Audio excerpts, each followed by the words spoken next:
Good afternoon, I'm Kim Baez. Laurie Chapman was a high-ranking member of the Corrections Department. She is now going to learn what life on the other side of prison bars is like for accepting nearly $250,000 in illegal money. News 13's Alex Goldsmith is live in the Newsplex with more.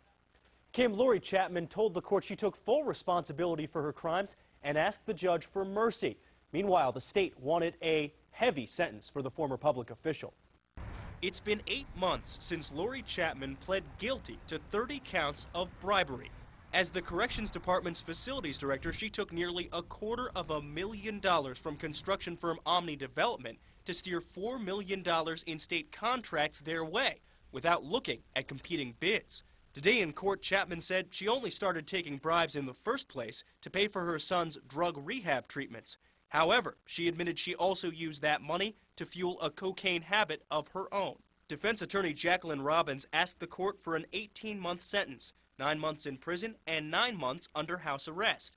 U.S. Attorney's prosecutor Tara Nader disagreed, pointing to at least 4 instances where Chapman lied to investigators or forged documents as reasons she should get a harsh sentence, closer to 10 years. Ultimately, Judge James Browning came down somewhere in the middle, sentencing Chapman to nearly 6 years in federal prison with a $3,000 fine. That fine on top of the bribe money she has to pay back. Chapman will also have to enter a drug rehabilitation program.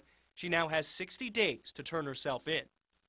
Now, the person who paid Chapman those bribes, Anthony Moya, is not being prosecuted.